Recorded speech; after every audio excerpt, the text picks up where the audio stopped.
ପିଲାମାନେ ମୁଁ ଆଜି ତୁମମାନଙ୍କୁ କହିବି ଗୋଟେ ଦରଖାସ୍ତ କିପରି ଲେଖିବା କହିବି। ଦରଖାସ୍ତଟା କ'ଣ? ରାସ୍ତା ମରାମତି ପାଇଁ ମଣ୍ଡଳ ଉନ୍ନୟନ ଅଧିକାରୀଙ୍କ ନିକଟକୁ ଦରଖାସ୍ତ। ତାହେଲେ ଆମେ କିପରି ଲେଖିବା?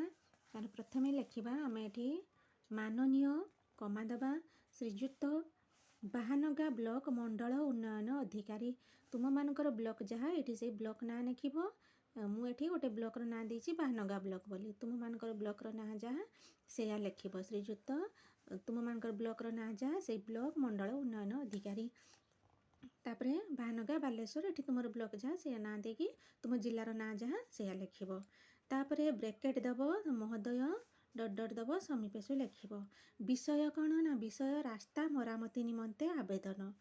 ତାପରେ ଲେଖିବ ମହାଶୟ ନିବେଦନର ଅଭିପ୍ରାୟ ହେଇକି ଯେ ବାହାନଗା ପଞ୍ଚାୟତ ହେଲା ତୁମର ପଞ୍ଚାୟତ ଯାହା ସେଇ ପଞ୍ଚାୟତର ନାଁ ଲେଖିବ। ସେଇ ପଞ୍ଚାୟତ ଅନ୍ତର୍ଗତ ଆମ ଗାଁ ନରସିଂହପୁର, ମୁଁ ଏଠି ନରସିଂହପୁର ଲେଖିଛି, ସେଠି ତୁମମାନଙ୍କର ଗାଁର ନାଁ ଯାହା ସେଇଆ ଲେଖିବ।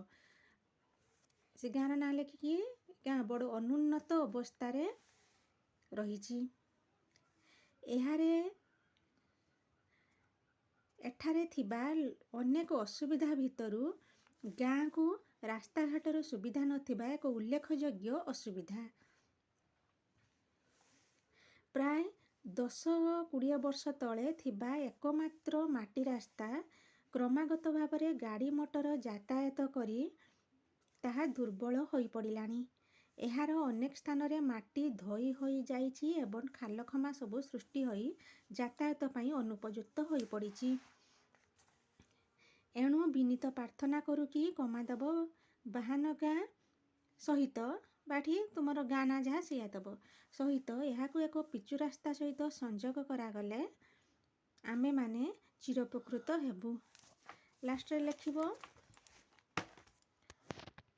ଇତି, ଏପଟେ ଦେବ ଇତି ଆପଣଙ୍କର ବିଶ୍ୱସ୍ତ କେତୋଟି ନାଁ ଲେଖିବ ଓ ଅନ୍ୟାନ୍ୟ ଗ୍ରାମବାସୀ ବୃନ୍ଦ 3-4-5ଟି ନାଁ ଲେଖିଦେଇକି ଅନ୍ୟାନ୍ୟ ଗ୍ରାମବାସୀ ବୃନ୍ଦ ଲେଖିବ। ଏପଟେ ତୁମ ଗାଁର ନାଁ ଦେବ ଆଉ ଯେଉଁ ତାରିଖରେ ଲେଖୁଛ ସେଇ ତାରିଖ ପକେଇବ। ଏଇଟା ହେଲା ଦରଖାସ୍ତ। ଆଉ ଥରେ ମୁଁ ଦେଖେଇ ଦେଉଛି ମୂଳରୁ, ଭଲସେ ଦେଖିନିଅ।